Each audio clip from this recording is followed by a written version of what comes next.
नमस्कार. जनमत मंच पॉडकास्टमध्ये आपल्या सर्वांचे मनपूर्वक स्वागत. आज जग बदलत आहे. महिला प्रत्येक क्षेत्रात पुरुषांच्या खांद्याला खांदा लावून काम करत आहेत. पण घर सोडल्यानंतर कार्यालय असो वा शाळा कॉलेजेस, कामाच्या ठिकाणी महिला कितपत सुरक्षित आहेत? आजही अनेक महिलांना मानसिक, भावनिक आणि लैंगिक छळाला, हॅरेसमेंटला सामोरे जावे लागते. अशा वेळी स्वतः महिलांनी कोणती खबरदारी घेतली पाहिजे आणि शासनाचे काय कायदे आहेत व धोरणे आहेत, यावर आपण आज सखोल चर्चा करणार आहोत. या विषयावर कायदेशीर आणि सामाजिक मार्गदर्शन करण्यासाठी आज आपल्यासोबत जनमत मंचवर उपस्थित आहेत महिला हक्क आणि कायदे तज्ज्ञ डॉक्टर कांती जेजूरकर मॅडम. मॅडम, पॉडकास्टमध्ये आपले मनापासून स्वागत. नमस्कार. नमस्कार. तर मी असं म्हणतो की आपण तुमची ओळख करा. माझी ओळख, मी आज महिलांसाठी काम करणारी, मुख्यतः सेक्शुअल हॅरॅसमेंट ॲट वर्कप्लेस याच्यावर काम करणारी म्हणून ओळखली जाते. परंतु मला ही ओळख यायला माझी पार्श्वभूमीसुद्धा तेवढीच महत्त्वाची आहे.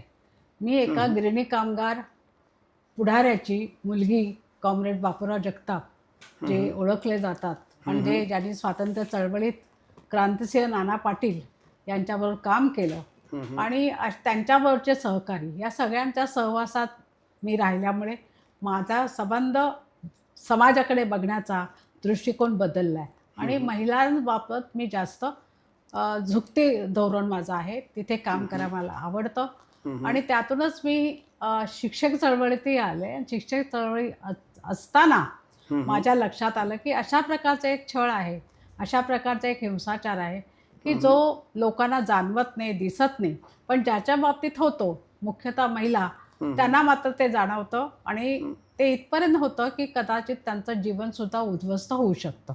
बरोबर बरोबर. आपण आता प्रश्नांकडे वळूया. महिलांवरील हिंसाचार सर्वांना माहीत आहे, त्याविषयी कायदेही आहेत, परंतु कामाच्या ठिकाणी महिलांचा होणारा लैंगिक छळ, आपले लक्ष त्या छळाकडे कसे गेले? हे लक्ष जाण्याचं कारण म्हणजे मी प्राध्यापक चळवळीत जवळजवळ 50 ते 60 वर्ष काम करते आणि हे करत असताना महिलांचे प्रश्न आहेत हे लक्षात आलेलं होतं, परंतु अशा तऱ्हेचा हिंसाचार लक्षात आलेला नव्हता किंवा त्याच्याकडे फार सिरियसली आम्ही बघत नव्हतो. बरोबर आहे. परंतु ज्या वेळेला एक माझ्याकडे ह्याच्या युनिव्हर्सिटीकडनंच एक केस आली, त्याच्यामध्ये त्यांनी आग्रहाने सांगितलं होतं की या केसमध्ये लक्ष घाला, या तक्रारीमध्ये लक्ष घाला. आणि ते तक्रार अशा एका महिलेची होती की जी नुकतीच कॉलेजमध्ये लागलेली होती. काय होता छळ? हा विशेष काही छळ नव्हता.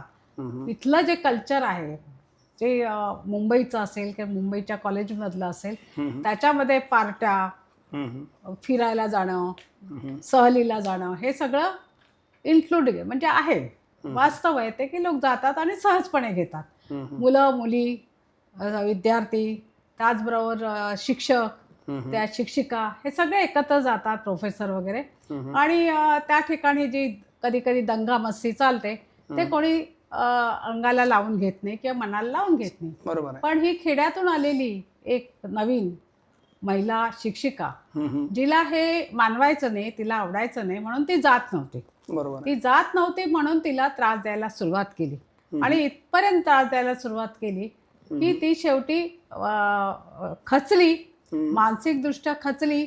मानसिकदृष्ट्या खचल्यानंतर घरच्याने तिला मानसिक उपचार दिले आणि त्या उपचारामध्ये तिच्या अंगावर संबंध रॅश आला.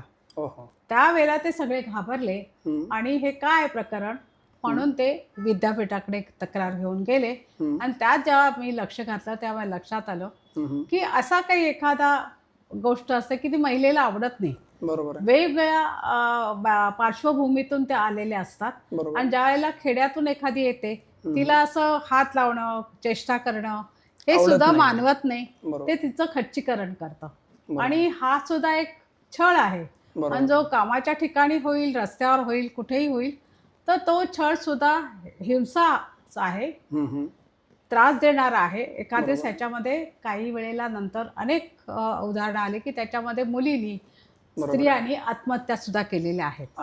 म्हणून मी याच्याकडे अतिशय गांभीर्याने बघायला लागले.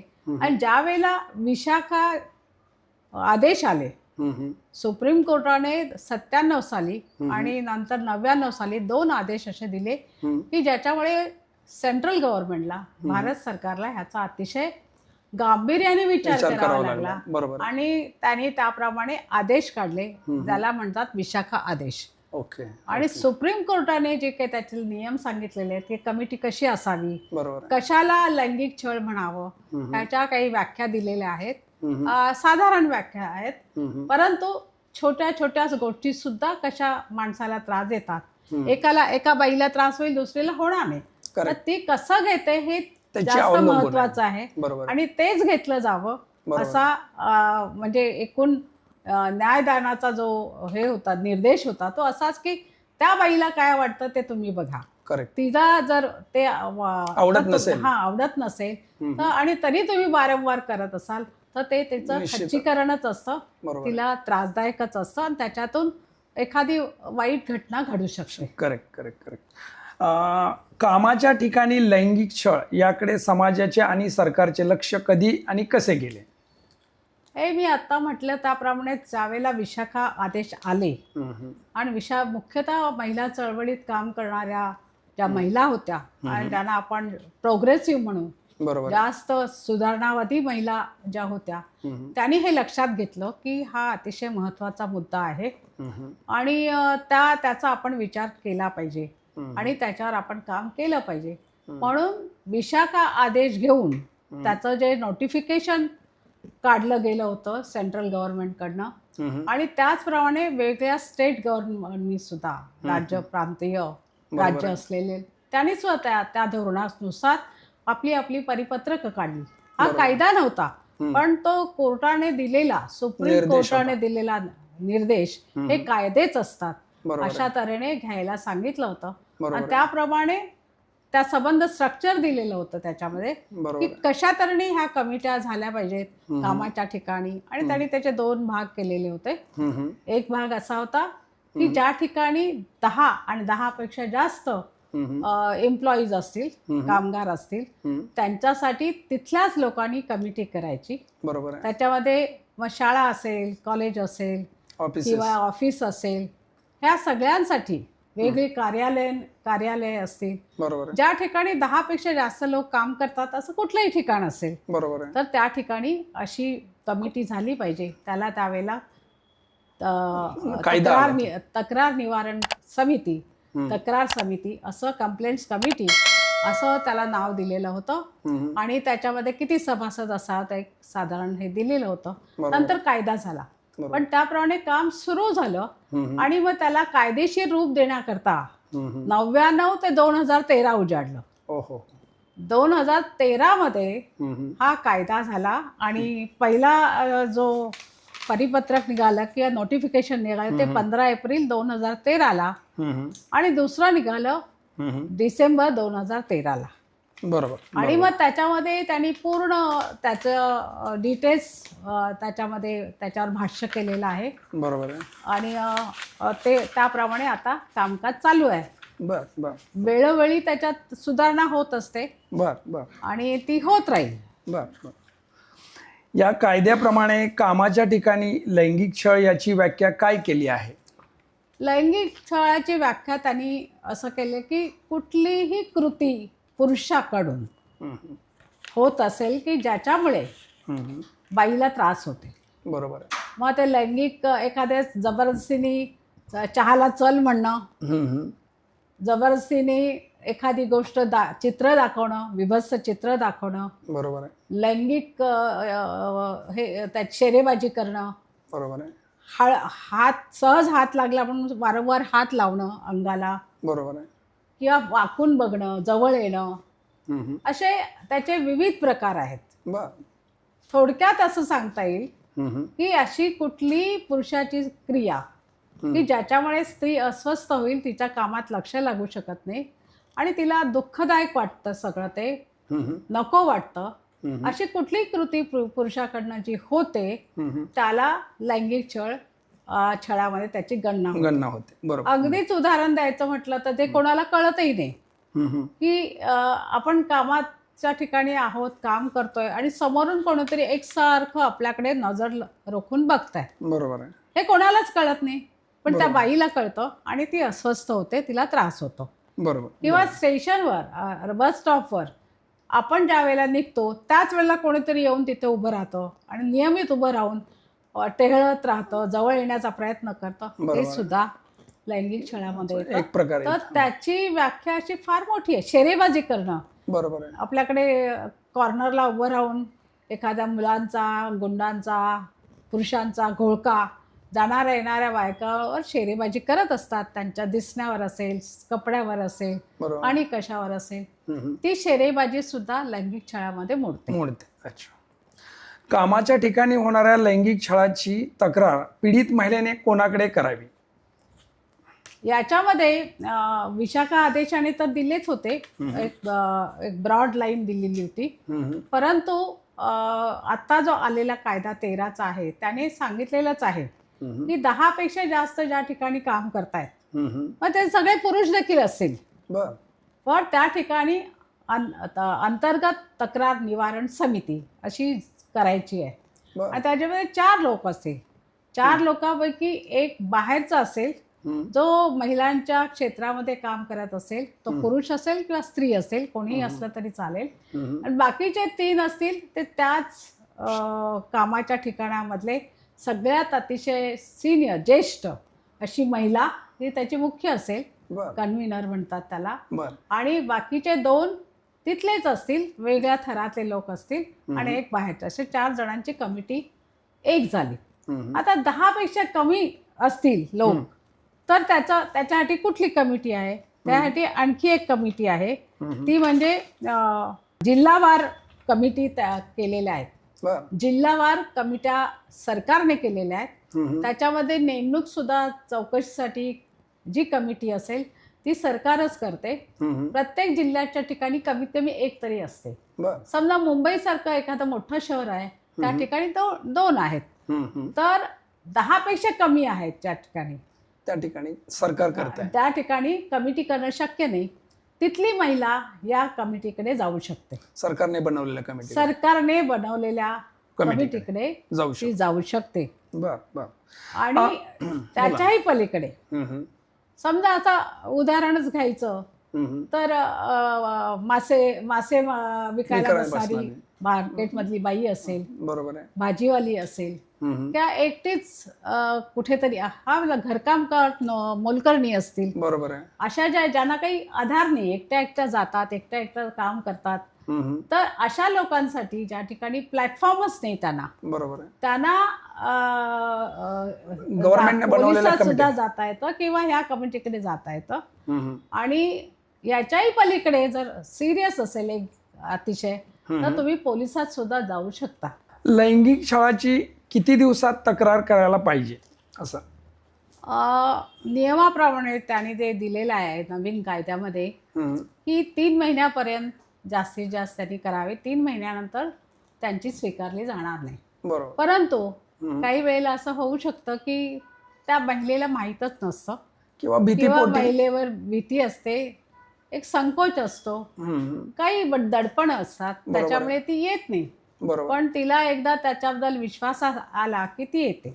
एक गोष्ट दुरुस्त असं बऱ्याच ठिकाणी ह्या कंपन्यांमध्ये बायकांना नेमायचं आणि काढायचं असं असतं, वापरायचं, परत नवीन घ्यायचे, त्यांना बाकीचे बेनिफिट्स मिळू नयेत, द्यावे लागू नयेत म्हणून ते काढून टाकतात. बरोबर. तर असा जो प्रकार आहे त्या ठिकाणी मात्र ती जर टेम्पररी असेल एखादी महिला आणि तिच्या बाबतीत ते घडत असेल तर अशा काही केसेस झालेल्या आहेत, ते कोर्टापर्यंत गेलेल्या आहेत, हायकोर्टपर्यंत गेलेल्या आहेत, की ज्यामध्ये ते म्हणतात की हिने ही तक्रार नंतर केलेली आहे, बरोबर आहे, आधी तक्रार झाल्याबरोबर केलेली नाही.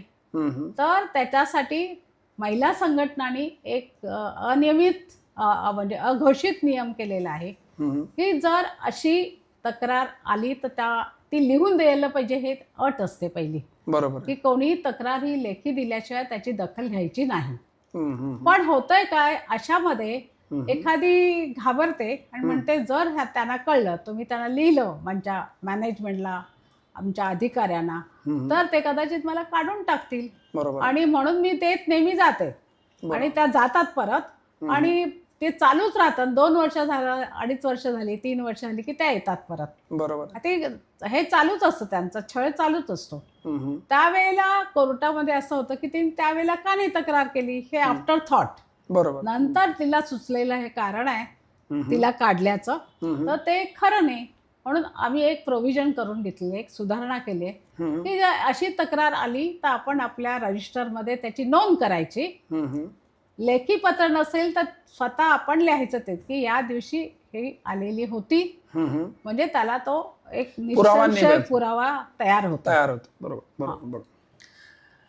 लेखी तक्रार पाहिजे काय, हा तुमचा ह्या मुद्द्याचा आहे. बरोबर बरोबर. या कायद्यात साक्षीदार सादर करता येतात काय? काय असतं, प्रत्येकाला साक्षीदार असतोच असं नाही. बरोबर आहे. म्हणजे तिने कोणाला तरी सांगितलेलं असतं बरोबर की माझ्यावर असं होत आहे, बरोबर. एकदा दोनदा मैत्रिणींना सांगितलेलं असतं. अगदी उदाहरण द्यायचं तर नुकतीच प्रॉव्हिडंट फंडाच्या ऑफिसमधली एक केस होती की तिच्या बाबतीत तिचा जो बॉस होतो तो तिला सतत तिला बरोबर चालण्यासाठी सांगायचा. सुट्टीच्या दिवशी आपण इकडे जाऊ, तिकडे जाऊ, संध्याकाळी जरा मला कंपनी दे, पिक्चरला जाऊ, असं. पण ती काय करणार, मग ती जेवायच्या वेळेला जेव्हा एकत्र यायची, कारण त्या तिच्या डिपार्टमेंटमध्ये ती एकटीच महिला होती, पण दुपारच्या वेळेला जेवायच्या वेळेला तेव्हा एकत्र यायच्या, तेव्हा तिने आपल्या मैत्रिणींना सांगितलेलं होतं. तर ते एक चांगला पुरावा तिने तयार केला. आणि ज्या वेळेला हिने तक्रार केली अधिकृतरित्या, तेव्हा त्या मैत्रिणी पुढे आल्या आणि त्यांनी सांगितलं की हो, ही आम्हाला असं सांगत होती. त्यामुळे अशा तऱ्हेचा पुरावा असतो. कधी कधी पुरावाच नसतो. खरंय खरंय. म्हणजे पुरावा काय, कारण तो माझ्याकडे सतत बघतो, मला अस्वस्थ करतो, माझ्या ऑफिसमध्ये आहे, त्याला पुरावा काय असणार आहे. त्यामुळे काही ठिकाणी तुम्ही पुरावा देऊच शकत नाही. बरोबर आहे. अशा वेळेला तक्रार निवारण समितीची कसोटी असते. खरंय खरंय. त्यांना वेगळ्या तऱ्हेने ते हुडकून काढायचं असतं की नक्की काय झालंय, मी सांगते ते खरं आहे का खोटं आहे. तर ते तरवेज अतिशय असलेले किंवा त्याच्यामध्ये सखोल ज्ञान असलेले सखोल चौकशी करून ते शोधू शकतात. आणि माझा स्वतःचा अनुभव असं आहे की अशा ज्या आम्ही शोधल्या केसेस ज्याच्यामध्ये आम्ही निर्णय दिले की ज्याला पुरावे नव्हते, साक्षीदार नव्हते, परंतु ते सिद्ध झालं, तर असं होऊ शकतं आणि सिद्धही करू शकतो. गुड.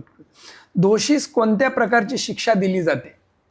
काय आता ही ज्या कमिटी असतात वेगळ्या क्षेत्रामधल्या, ऑफिसमध्ये किंवा शाळामध्ये, कॉलेजेसमध्ये, युनिव्हर्सिटीमध्ये, कारखान्यामध्ये, ज्या ज्या ठिकाणी ह्या समित्या असतील, बँकेमध्ये, इन्शुरन्स, वेगळ्या ऑफिसेस आहेत, गव्हर्नमेंटची आहेत, सेमी गव्हर्नमेंटची आहेत, खाजगी आहेत, प्रायव्हेट आहेत, अशा सगळ्या ऑफिसेसमध्ये त्यांचे काही नियम असतात प्रत्येकाचे शिस्तीचे, की काय केल्यावर त्याला काढावं किंवा त्याला काय शिक्षा द्यावी, त्याचं एक इन्क्रिमेंट बंद करावं का त्याला मध्ये सस्पेंड करावं, काय असेल ते त्यांचे शिक्षा देण्याचे नियम असतात. अगदीच शेवटचा म्हणजे त्याला काढून टाकलं जातं. ओके.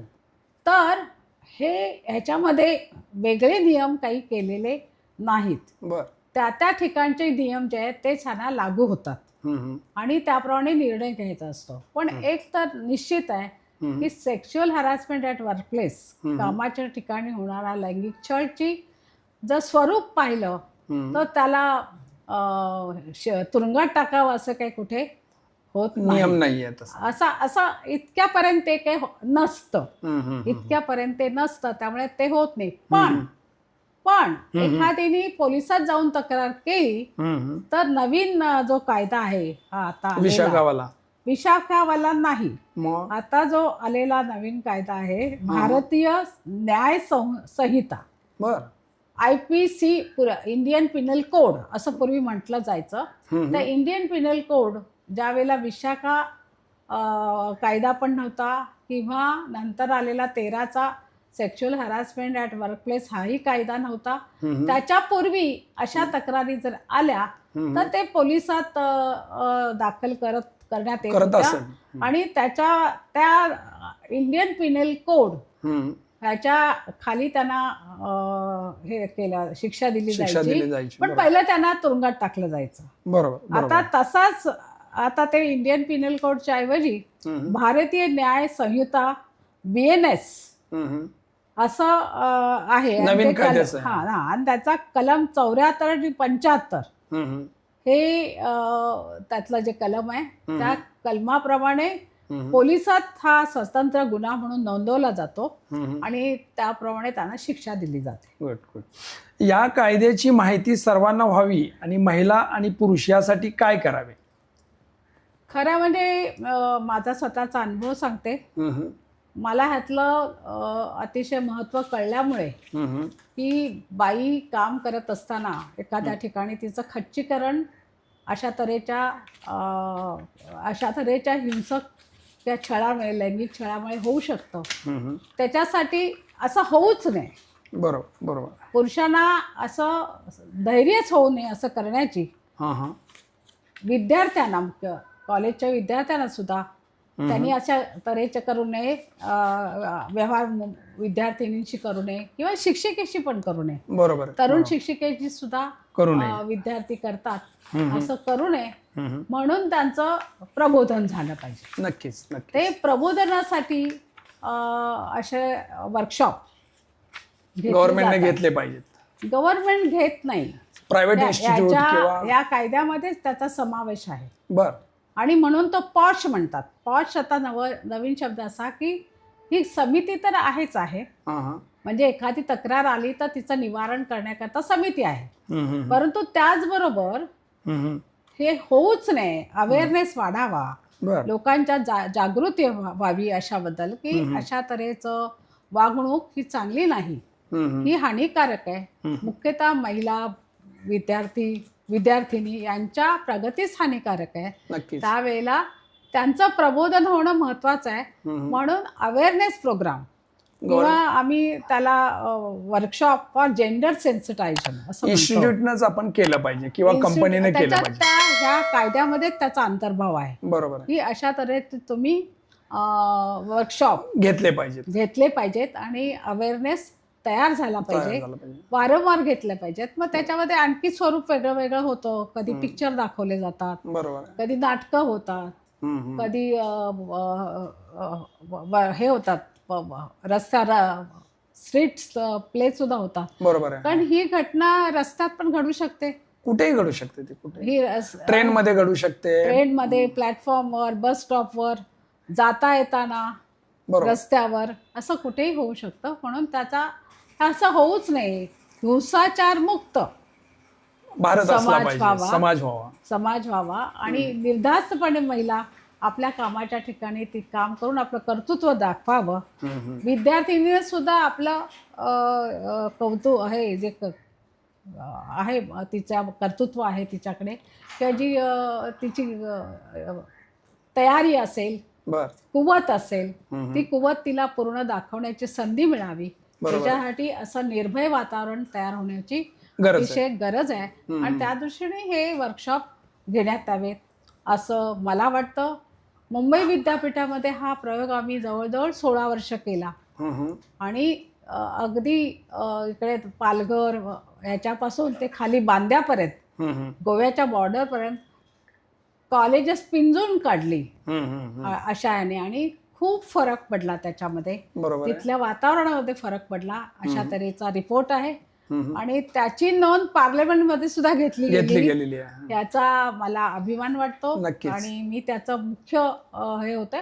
आणि 30 पार्लमेंटचे MP हे संबंध काम कसं करतो हे बघण्यासाठी मुंबई विद्यापीठ आले होते. त्याचंही मला खूप समाधान आहे. Good good good.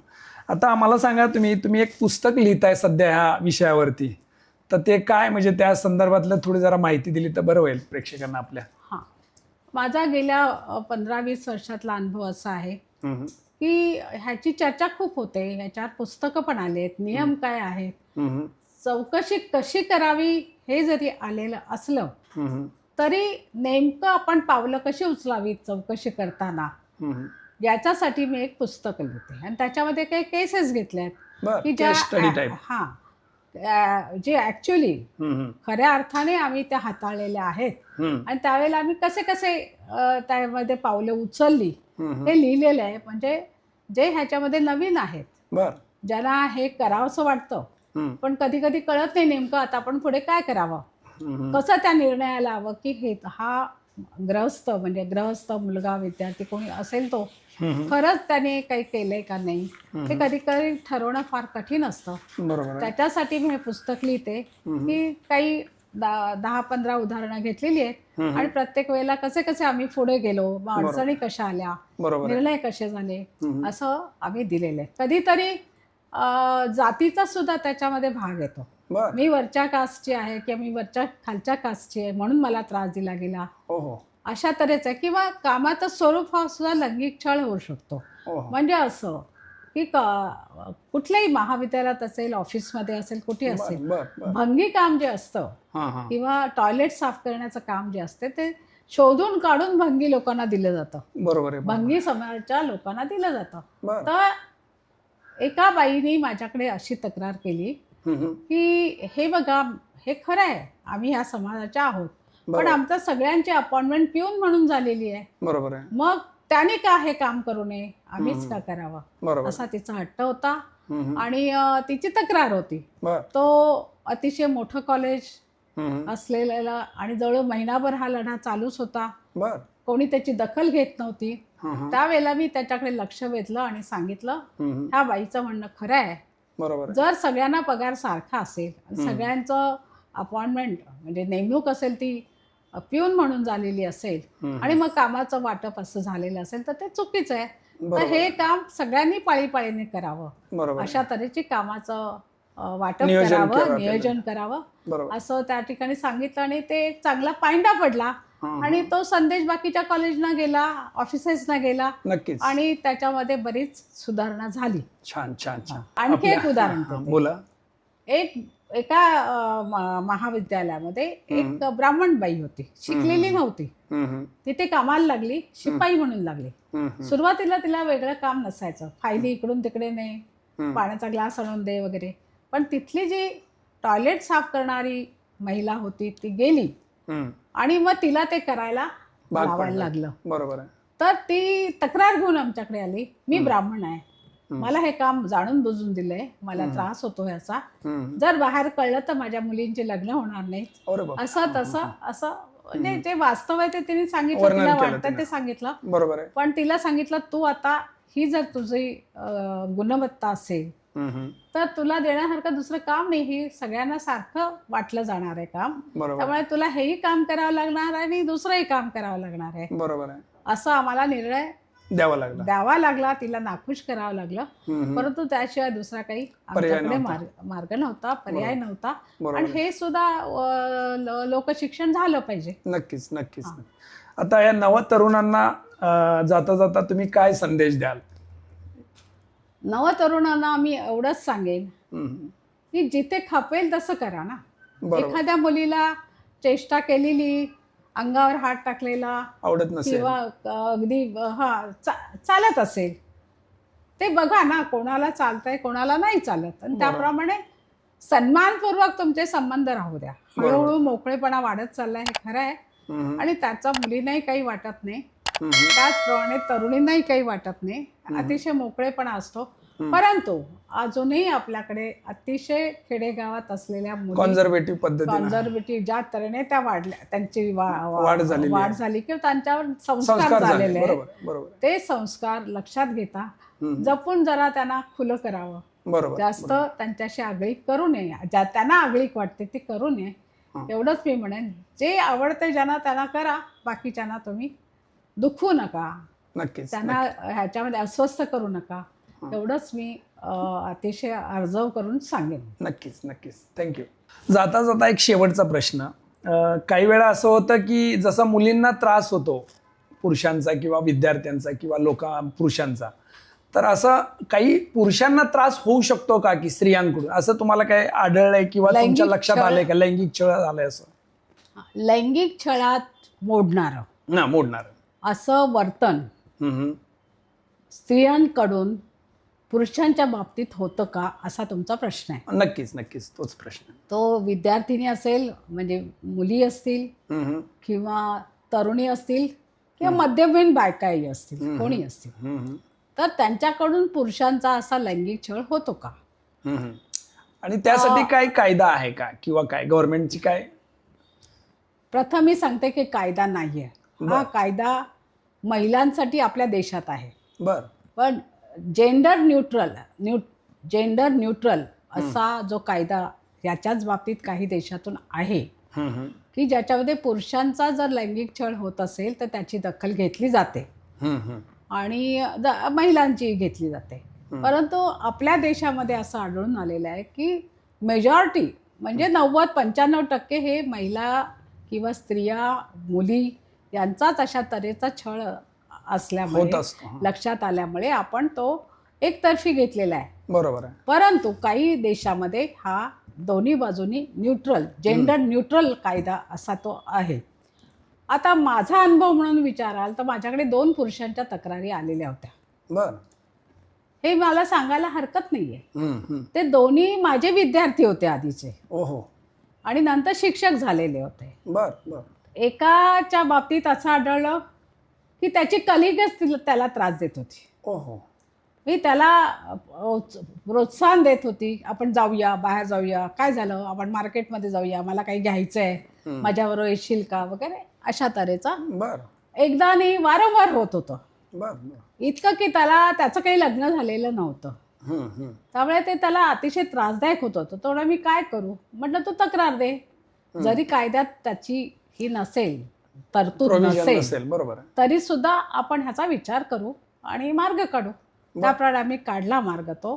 तिला बोलावून आम्ही सांगितलं, म्हटलं तुझं लग्न झालेलं आहे हे लक्षात घे आणि हे झाल्यानंतर तू अशा तऱ्हेने वागतेस हे काही बरोबर नाही आणि त्याच्या आयुष्याचा विचार कर की बाबा आम्हाला काही पद्धतशीर आम्हाला प्रिन्सिपलला आणि मॅनेजमेंटला लक्षात हे घेऊन कारवाई करावी लागेल, तुला ताकीद द्यावी लागेल. तेव्हा ते थांबलं. बर बर. गुड. दुसरं होतं विद्यार्थिनीकडून एका नवीन तरुण शिक्षकाला, प्राध्यापकाला. ती अशी समोरच येऊन बसायची लेक्चरच्या वेळेला आणि एकटक बघत बसायची त्याच्याकडे. परत तिने न कळत त्याचा फोन नंबर घेतला, मेल घेतला आणि तिला मेल आणि हे पाठवायला सुरुवात केली. जेव्हा त्याने तक्रार केली तेव्हा तिने ते नाकारलं, मी हे पाठवलेलं नाही, मी हे फोन केलेले नाहीत वगैरे वगैरे. तो खूप त्रासला होता आणि चांगला मला माहिती असलेला तो विद्यार्थी होता जो माझ्या अतिशय जवळचा होता, चांगला होता. नंतर ह्याच प्राध्यापक ह्याच्यामध्ये आला तो प्रोफेशनमध्ये. तर मग मी सायबरकडे हे दिलं प्रकरण की हे कुठून येत आहेत बघा जरा मेल, हे फोन कुठून येत आहेत. तेव्हा ते तिथपर्यंत पोहोचले. तर त्या मुलीला तो मुलगा शिक्षक आवडला होता आणि तिला लग्न करायचं होतं त्याच्याबरोबर. ही कुठल्या जोरावरती करत होती तर तिचा भाऊ तिथल्या, सांगायला हरकत नाही, नाही पॉलिटिकली नाही पण गुंडाच होता, एक मोठा तिथला दादा होता. त्याच्या जोरावर ती अशा तऱ्हेने तिला धैर्य झालं आणि तिने प्रकार केला. पण तो थांबल्यानंतर तिला ताकीद देण्यात आली आणि तिला त्या कॉलेजमध्ये काढून टाकलं आणि दुसऱ्या कॉलेजमध्ये ऍडमिशन पण घेऊन दिली आणि पाठवलं. बर. छान आहे, तुम्ही माहिती बॅलन्स केली खऱ्या अर्थानं. म्हणजे आजचा एपिसोड फारच सुंदर झाला, चांगली माहिती दिलेली आहे त्यांनी. आज डॉक्टर क्रांती जेजुरकर मॅडम यांनी आपल्याला अत्यंत मोलाचे मार्गदर्शन केले. अन्याय सहन करणे हा देखील एक गुन्हाच आहे. त्यामुळे कार्यालयात किंवा शाळेत कोणताही त्रास होत असेल तर शांत न बसता योग्य खबरदारी घेऊन कायद्याची मदत घेणे अत्यंत गरजेचे आहे. शासनाचे धोरण आणि कायदे आपल्या सुरक्षेसाठीच बनवले आहेत, फक्त गरज आहे ती आपल्या जागरूकतेची. मॅडम, तुम्ही जनमत मंचवर येऊन महिलांना इतकी महत्त्वाची आणि कायदेशीर माहिती दिली त्याबद्दल तुमचे मनापासून आभार. नमस्कार. माझी एक सूचना अशी आहे की ह्याचं पाहिजे तसा प्रसार झालेला नाही आहे. अजूनही मोठ्या मोठ्या कार्यालयात या तक्रार निवारण समित्या नाही आहेत, त्याची अंमलबजावणी होत नाही आहे. तर आपल्याकडनं एखादा मोठा चर्चा संवाद चर्चा सत्र आपलं. चर्चा संवाद असा जर तुम्हाला आयोजित करता आला हां. आणि ज्याच्यामध्ये महिला चळवळीत काम करणाऱ्या किंवा या क्षेत्रामध्ये काम करणाऱ्या यांचा स्त्रियांना. स्त्रिया महिला कार्यकर्त्या असतील, महिला नेतृत्व असेल, बर. त्यांचा संवाद घडवावा, एकत्रित संवाद घडवावा, ज्यामुळे ह्या विषय जनमानसामध्ये जाण्यामध्ये मदत होईल. मदत होईल. नक्कीच नक्कीच आपण त्यावर विचार करू. नक्कीच. थँक्यू. प्रेक्षकांनो, तुम्हाला आजचा हा भाग कसा वाटला आम्हाला कमेंट करून नक्की कळवा. महिला सुरक्षेचा हा संदेश जास्तीत जास्त लोकांपर्यंत पोहोचवण्यासाठी हा पॉडकास्ट लाईक आणि शेअर नक्की करा. पुन्हा भेटूया अशाच एका नवीन विषयावर चर्चा करण्यासाठी फक्त जनमत मंचवर. नमस्कार. धन्यवाद.